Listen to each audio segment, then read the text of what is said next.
नमस्कार, मैं हूं आमिल बेग। आप देख रहे हैं सिटी बुलेटिन न्यूज़। पेश हैं आज के प्रमुख समाचार। मुख्यमंत्री योगी आदित्यनाथ ने आज अयोध्या पहुंचकर युवाओं को स्मार्टफोन और टैबलेट वितरित किया।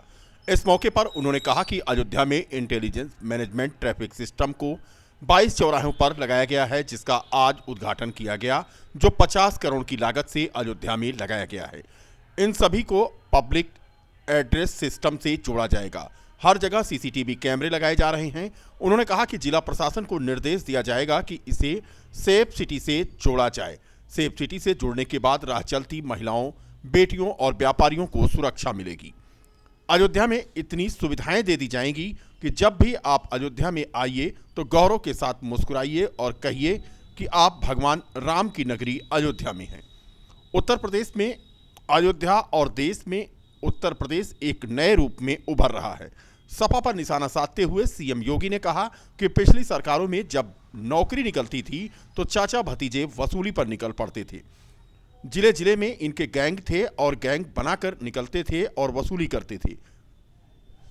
फिलहाल सीएम योगी ने आज टैबलेट बांटने के बाद रामलला का दर्शन किया और उसके बाद उन्होंने हनुमानगढ़ी में जाकर के माथा टेका। सीएम योगी ने आज कहा कि प्रभु राम की ऐसी कृपा हुई है कि राम का नाम युवाओं की जुबान पर है। कुछ लोग अपने हर काम में राम का नाम लेते हैं।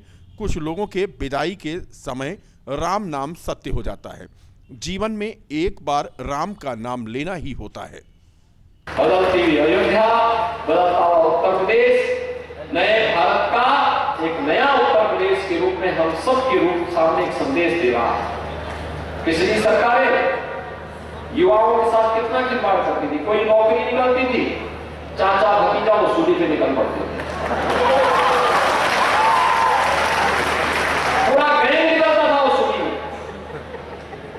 जिले जिले में इनके गैंग के लीडर थे और सभी लोग अपनी अलर्ट टोपी लगा करके निकलते थे और वसूली करते थे। पैसा भी जाता था, धरती विवादित होती। अयोध्या के नवागत कमिश्नर नवदीप रिनवा ने आज अयोध्या मंडल का कार्यभार संभाल लिया। सर्किट हाउस पहुंचने पर उन्हें गार्ड ऑफ ऑनर दिया गया। वहीं DM Nitish Kumar, SSP Shailesh Kumar Pandey, CDO Anita Yadav सहित अन्य अधिकारियों ने उन्हें बुके देकर के उनका स्वागत किया। नवागत कमिश्नर नवदीप रिनवा ने आज कहा कि अयोध्या में ज्वाइन उन्होंने आज किया है। आने वाले समय में विकास कार्य, कानून व्यवस्था टीम बनाकर पूरे मंडल में अच्छा कार्य करेंगे और जनता को जितनी भी योजनाएं हैं, चाहे वह केंद्र सरकार की हो या फिर प्रदेश सरकार की, जन सहभागिता, जन भागीदारी के साथ मिलकर हम लोग काम करेंगे, जिससे पूरा का पूरा लाभ लोगों को मिल पाएगा। मैं यही कहना चाहूँगा कि यहाँ आज हम लोग अयोध्या में आके ज्वाइन किए हैं और आगे आने वाले समय में विकास कार्य, कानून व्यवस्था सब में टीम हमारी बना के पूरे मंडल में अच्छा कार्य हो, इसके लिए पूरी मेहनत करेंगे और जनता को जितनी योजनाएं हैं, चाहे केंद्र सरकार की, राज्य सरकार की, उनका मैक्सिमम लाभ हो, इफ़ेक्टिव ढंग से योजनाएं लागू हों और जन सहभागिता, जन भागीदारी के साथ मिलके हम लोग काम करेंगे, जिससे पूरा का पूरा लाभ समस्त योजनाओं का हमारे यहाँ की क्षेत्र की जनता का, इस मंडल की जनता को प्राप्त करा सकें। आखिरकार अयोध्या नगर क्षेत्र के 6 रेलवे ओवरब्रिजों के निर्माण कार्यों का शिलान्यास शुक्रवार को हो गया। अगर सब कुछ ठीक ठाक रहा तो इनका निर्माण दिसंबर 2023 तक पूरा हो जाएगा। इसके बनते ही रेलवे क्रॉसिंगों को पार करना सुरक्षित और सुविधाजनक हो जाएगा। कैंट रेलवे स्टेशन पर सांसद लल्लू सिंह और नगर विधायक वेद प्रकाश गुप्ता ने नगर क्षेत्र के 6 रेलवे क्रॉसिंग के ओवरब्रिज के निर्माण के लिए भूमि पूजन और शिलान्यास किया। इन ओवरब्रिज की अनुमानित लागत लगभग 410.2 करोड़ रुपए है। यह सभी ओवरब्रिज नगर के विभिन्न स्थानों जैसे क्रॉसिंग संख्या 105 विल्लहर घाट दर्शन नगर, सूर्यकुंड क्रॉसिंग संख्या 107 आ दर्शन नगर अयोध्या, दर्शन नगर क्रॉसिंग संख्या 108 आ दर्शन नगर अयोध्या और हलकारा का पूर्वा पंचकोसी परिक्रमा मार्ग सहित अन्य हैं। पुल का जो है भूमि पूजन हुआ है और क्या इसका किस तरह से है ये?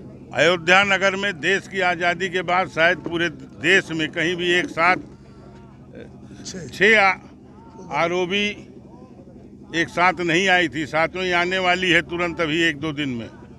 6 आरओबी के भूमि पूजन का कार्यक्रम हम और माननीय विधायक जी भारतीय जनता पार्टी के सभी कार्यकर्ताओं ने मिलकर के किया है। या मुदहा, जो दर्शन नगर, बड़ी बुआ, ऐसे 6 स्थानों पर एफओबी बनेगी आरओबी। और अयोध्या जो पर्यटन की दृष्टि से प्रभु श्री राम की जन्मस्थली के कारण श्रद्धा का केंद्र पूरे देश ही नहीं दुनिया का सबसे बड़ा बनने वाला है, उसके श्रद्धालुओं को यहाँ आने जाने में कोई असुविधा न हो, इसलिए इस प्रकार की आरओबी का निर्माण उत्तर प्रदेश सरकार पूज्य योगी आदित्यनाथ जी की, केशव मौर्य जी की कर रही है। और अयोध्या महानगर के लोग भविष्य में यदि आप अयोध्या शहर में रहते हैं और आपको अक्सर बाहर आना जाना होता है तो ये खबर जरूर आपको देखना चाहिए। अयोध्या नगर निगम क्षेत्र स्थित 2 चौराहे हाईटेक कर दिए गए हैं। इनमें शामिल पहला चौराहा रिकाबगंज चौराहा है, जिस पर रोड सिग्नल की व्यवस्था तो पहले से ही थी, पर इसका अनुपालन कम ही होता था। अब चौराहे पर नए सिग्नल के साथ व्हीकल सेंसर कैमरे भी लगा दिए गए हैं। अगर आप सिग्नल तोड़कर जाते हैं तो सेंसर द्वारा स्वतः ही आपका चालान हो जाएगा। इसके अलावा यह व्यवस्था पुष्पराज चौराहे पर भी कर दी गई है। माना जा रहा है कि इस नई व्यवस्था से सड़क दुर्घटना में कमी होगी और साथ ही जाम से भी निजात मिलेगी। इन दोनों चौराहों पर यदि आप जेब्रा लाइन को तय समय से पहले क्रॉस करते हैं या बाईं तरफ जाने वाले वाहनों के रास्ते को जाम करते हैं, तब भी आपको चालान भरना पड़ेगा। यानी जेब्रा लाइन को दायरा बनाया गया है, जेब्रा लाइन पर ही आपको रुक जाना है और सिग्नल होने पर ही आपको आगे जाना है।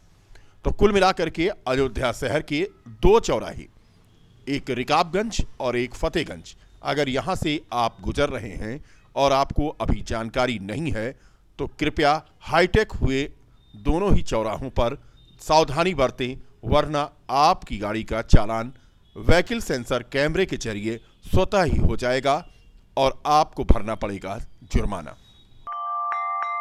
जनता की गाढ़ी कमाई को हड़पने वाली सहारा और पल्स जैसी कंपनियों के खिलाफ आज महानगर कांग्रेस कमेटी के अध्यक्ष वेद सिंह कमल के नेतृत्व में कांग्रेस जनों ने प्रदर्शन कर राज्यपाल को संबोधित ज्ञापन जिलाधिकारी के प्रतिनिधि के माध्यम से सौंपा। कांग्रेस के महानगर अध्यक्ष वेद सिंह कमल ने कहा कि सहारा ने फर्जी कंपनियां बनाकर आम आदमी के साथ ही नहीं अपने कर्मचारियों तक के पैसे को हड़प लिया। अयोध्या में इलेक्ट्रॉनिक डीलर एसोसिएशन के तत्वावधान में व्यापारियों की एक स्थानीय गोष्ठी आयोजित हुई, जिसमें मुख्य अतिथि के रूप में एडिशनल कमिश्नर जीएसटी मारुति शरण Choubey, joint commissioner GST Shishir Kumar, CTO सुशील वर्मा और आमंत्रित अतिथि व्यापारी नेता सुशील जायसवाल शामिल हुए। आए हुए अतिथियों का यहां पर स्वागत हुआ। गोष्ठी के दौरान जीएसटी पंजीयन अभियान, दुर्घटना बीमा और कई बिंदुओं पर व्यापारियों के साथ चर्चा की गई। कार्यक्रम की अध्यक्षता इलेक्ट्रॉनिक्स डीलर एसोसिएशन के अध्यक्ष मोहम्मद उमर ने की। इस दौरान GST additional commissioner Shri Choubey ने बताया कि जीएसटी को लेकर व्यापारियों से वार्ता हुई है, जिसमें जीएसटी पंजीयन गोष्ठी के रूप में आज मनाया जा रहा है। अधिक से अधिक व्यापारियों को जीएसटी पंजीयन के फायदे बताते हुए प्रोत्साहित किया गया है। उनकी सभी समस्या को जल्द से जल्द निस्तारित किया जाएगा। वहीं एसोसिएशन के अध्यक्ष मोहम्मद उमर ने बताया कि जीएसटी में नए चैलेंज आ रहे हैं, जिसको लेकर व्यापारियों में भ्रम की स्थिति है। इस पर भी चर्चा हुई। मैं सारे व्यापारी भाइयों को ये आश्वस्त करना चाहता हूं कि जीएसटी से संबंधित जो भी समस्या है उसके संबंध में वो हमारे कार्यालय आ सकते हैं, मुझसे मिल सकते हैं और उसका अधिक से अधिक निवारण करने का प्रयास हम कम समय में करने की कोशिश करेंगे। सर, बीमा जो चलता है उसके लेकर क्या है? बीमा योजना जैसे एक्सीडेंटल बीमा योजना है, जो व्यापारी की दुर्घटना में मृत्यु हो जाती है तो वह बीमा सरकार देती है और बीमा कंपनी नहीं देती है। आपके क्लेम हमारे पास आते हैं, हम सरकार को फॉरवर्ड करते हैं और गवर्नमेंट तुरंत धनराशि अप्रूव करती है और इस यहाँ के ट्रेजरी के माध्यम से उसे विभाग के ही माध्यम से उसे दे दिया जाता है। आज की बैठक जो है उसमें जीएसटी के एडिशनल कमिश्नर, ज्वाइंट कमिश्नर और असिस्टेंट कमिश्नर को इनवाइट इसलिए किया गया था कि कुछ व्यापारियों को कुछ इश्यूज थे, कुछ समस्याएं थी और कुछ हमारा चूंकि जीएसटी में नित्य नए चेंजेस हो रहे हैं, उनकी चेंजेस के बारे में लोगों में कुछ भ्रम की स्थिति थी, उसको क्लियर करने के लिए हमने आप लोगों को बुलाया था। अयोध्या पहुंचे एडीजी लखनऊ बृजभूषण ने जनपद के अधिकारियों के साथ अपराध एवं कानून व्यवस्था और आगामी विधानसभा चुनाव 2022 की तैयारियों के संबंध में समीक्षा किया। एडीजी जोन बृजभूषण ने कोविड-19 से बचाव और सुरक्षा के लिए अधिकारी और कर्मचारियों को निर्देशित किया। इस दौरान पत्रकारों से बात करते हुए उन्होंने कहा कि पिछले 1 वर्ष में हुए अपराध की उन्होंने समीक्षा करते हुए संगठित अपराध करने वालों के खिलाफ गैंगस्टर के तहत कार्रवाई करने के निर्देश दिए हैं।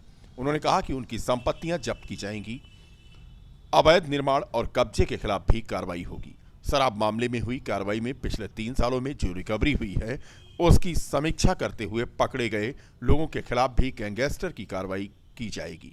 साथ ही जिले के 10 बड़े अपराधियों की लिस्ट बनेगी और उनका नेटवर्क ध्वस्त किया जाएगा। हमने अपराध की समीक्षा की है जिले में आकर के, इसमें कहीं कोई दो राय नहीं है। अपराध की स्थिति बहुत अच्छी रही है, नियंत्रण में रही है। लोनावाला जिले का बहुत अच्छा रहा है, फिर भी और अच्छा इसमें इम्प्रूवमेंट है, उसके लिए हम लोगों ने कुछ तय किया है। जितने भी पिछले साल भर में अपराध हुए, चाहे वो हत्या का अपराध हो, चाहे बलात्कार का हो, लूट हो, डकैती हो, चाहे वाहन चोरी हो, अन्य क्राइम हो, गौकसी हो, गौ तस्करी हो, शराब का तस्करी हो, एक एक केस की समीक्षा करके जो उसमें अपराधी लिप्त थे, जो अजय संगठित अपराधी के रूप में काम कर रहे थे, उन सबके खिलाफ गैंगस्टर में कार्रवाई होगी। सभी की संपत्ति जब्त होगी। उनके द्वारा कोई अवैध धंधे भी होंगे उनका बंद कराया जाएगा। कोई अवैध निर्माण होंगे, कब्जे होंगे तो नियमानुसार उनके खिलाफ भी कार्रवाई की जाएगी। ग्रामीणों के बीच अलाव के सहारे संविधान की रक्षा तथा समाजवादी नीतियों और विचारों तथा सपा के द्वारा की गई घोषणाओं को लेकर दिव्यांग सपा नेता पंडित समरजीत ने विधानसभा बीकापुर क्षेत्र के ग्राम वासुदेवपुर में अलाव जलाकर के यहां चौपाल लगाई। ग्रामीणों को संबोधित करते हुए पंडित समरजीत ने कहा कि भाजपा सरकार में किसानों की आय दुगनी करने की जगह छोटा जानवरों द्वारा किसानों की हरी भरी खेती जानवरों द्वारा चट कर दी जाती है और हमारे किसान भाई की आय तो नहीं बढ़ी लेकिन भूखमरी जरूर बढ़ गई। अयोध्या जनपद में इस विकट ठंड में ग्रामीण अंचलों गांव-गांव जाकर अलाव जलवाकर आज हम चौपाल लगवाने का काम कर रहे हैं। समाजवादी नीतियों तथा विचारों और सपा की घोषणाओं को जन जन के बीच में पहुंचाने का काम कर रहे हैं। और आज हम बताना चाहते हैं कि यह भाजपा सरकार 45 महीना लूटने का काम किया है। अयोध्या जिले में कोविड के केस 50 के ऊपर पहुंच गए हैं, लेकिन जागरूकता का आलम यह है कि सार्वजनिक स्थानों पर इकट्ठा होने वाले लोग मास्क लगाना जरूरी नहीं समझ रहे हैं। तस्वीरें हम आपको दिखा रहे हैं रायबरेली रोड ब्रिज के नीचे की, जहां पर बड़ी संख्या में लेबर यानी मजदूर तबका सुबह काम की तलाश में यहां इकट्ठा होता है, लेकिन किसी के भी चेहरे पर मास्क नहीं लगता। सोशल डिस्टेंसिंग का भी पालन सुबह के समय यहां नहीं हो पाता। स्थिति यह है कि विभिन्न स्थानों से लेबर यहां पहुंचती है काम की तलाश में, लेकिन किसी के भी चेहरे पर मास्क नहीं होता है। अब यहां पर इन्हें कौन समझाए कि मास्क जरूरी है, क्योंकि लगातार कोविड के केस बढ़ते जा रहे हैं। अगर जागरूक ये नहीं होंगे तो केस को और संख्या बढ़ाने में ये कारगर साबित होंगे। कुल मिलाकर के लेबर अड्डा रायबरेली रोड का, जहां पर मजदूर सुबह बड़ी संख्या में इकट्ठा होते हैं और भीड़ भी होती है, लेकिन उनके चेहरे पर मास्क नहीं होता है। सिटी बुलेटिन के लिए राहुल श्रीवास्तव की रिपोर्ट। विधानसभा चुनाव से पहले अयोध्या के बीकापुर में आयोजित होने जा रही निषाद समाज की संकल्प दिवस के जरिए निषाद पार्टी समाज के लोगों को एकजुट कर अपनी ताकत का एहसास कराएगी। स्थानीय होटल में पत्रकारों से बात करते हुए निषाद पार्टी के प्रदेश अध्यक्ष रविंद्र मणि निषाद ने बताया कि निषाद पार्टी एनडीए का सहयोगी दल होने के नाते उत्तर प्रदेश में कुछ सीटों पर चुनाव लड़ेगी और फिर से उत्तर प्रदेश में भाजपा की सरकार बनेगी। उन्होंने दावा किया कि बीकापुर में 13 जनवरी को आयोजित होने जा रही संकल्प दिवस में जुटने वाली जनसभा विधानसभा चुनाव की रूपरेखा तय कर देगी। उन्होंने कहा कि निषाद पार्टी कितनी सीटों पर और कहां-कहां से चुनाव लड़ेगी, इसका निर्णय बहुत जल्द ही हो जाएगा। पत्रकार वार्ता के दौरान पूर्व विधायक जितेंद्र सिंह बबलू भी मौजूद थे। संकल्प दिवस हमारे प्रदेश अध्यक्ष जी ने आपको बताया, बीकापुर से लाखों की संख्या में लोग आने की तैयारी चल रही पिछले 4 दिनों 5 दिनों से, और हम लोगों ने 100 बसें कर दी हैं, 300-350 ट्रैक्टर अभी तक हो चुका है और कम से कम 1000 4 व्हीलर हो चुके हैं, और मुझे लगता है हजारों की संख्या में मोटरसाइकिलें रहेंगी और लोग पैदल ही आसपास के लोग देखेंगे आप इस बार रैली में, आसपास के लोग, क्योंकि हमारी निषाद पार्टी डॉक्टर संजय निषाद जी से लोग इतना प्रभावित हैं कि आप सोचो सर्व समाज के लोग उसमें भागीदारी करने जा रहे हैं। कड़ाके की ठंड के बीच बीकापुर में आज कंबल वितरण कार्यक्रम हुआ। लगभग 5 घंटे विलंब से पहुंची स्थानीय विधायक शोभा सिंह चौहान और उनके प्रतिनिधि ने यहां पर कंबल वितरण किया। खास बात तो यह रही कि एक कंबल के लिए पूरा दिन भूखे रह करके लोगों को इंतजार करना पड़ा। अफसरों ने भी इनकी एक न सुनी। हंगामा उस समय हो गया जब एक अधिकारी ने एक बुजुर्ग महिला को धक्का देकर वहां से भाग जाने को कहा। फिलहाल यहां पर अव्यवस्थाओं के बीच कंबल बांटा गया और कई आरोप भी यहां पर लोगों ने लगाए। सुनिए क्या कहा लोगों ने। मैं प्रेजेंट टाइम पे बीजेपी मंडल मंत्री हूँ बीकापुर विधानसभा क्षेत्र से।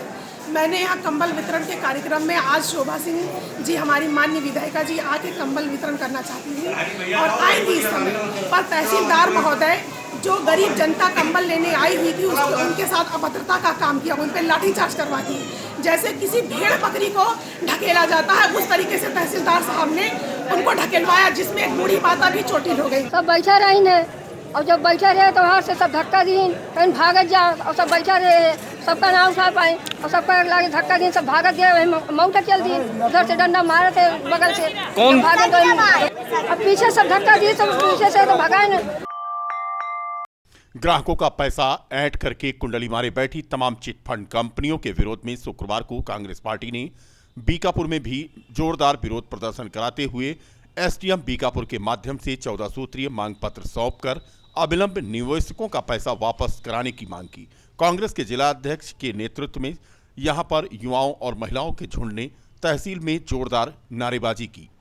आरोप लगाया कि सहारा और पर्ल जैसी कंपनियां निवेशकों का पैसा मारकर बैठी हैं और वापस नहीं लौटा रही हैं। बेसिक शिक्षा विभाग में 51,112 पदों के सापेक्ष 68,500 प्राथमिक शिक्षक भर्ती के शेष रह गए। 22,000 पदों पर हर वर्ष रिटायर हो रहे शिक्षकों के पदों को जोड़ करके जल्द से जल्द सरकार 1 लाख पदों का विज्ञापन जारी करे। इन्हीं सब मांगों को लेकर के बेरोजगार युवकों ने जोरदार प्रदर्शन किया और मुख्यमंत्री के नाम संबोधित एक ज्ञापन सौंपा। ज्ञापन लेने के लिए यहां पर पुलिस विभाग के अधिकारी मौजूद थे।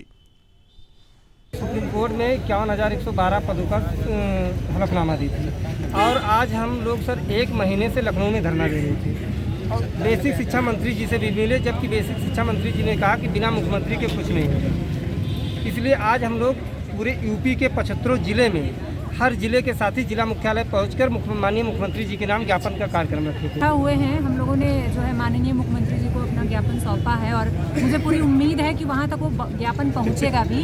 शासन प्रशासन से कोई चूक नहीं होगी हमारे मामले को वहां तक पहुंचाने के लिए। और ये मामला है 97,000 भर्ती को लेकर और हम चाहते हैं कि आचार संहिता लगने से पहले वो भर्ती जल्दी से जल्दी जारी करें।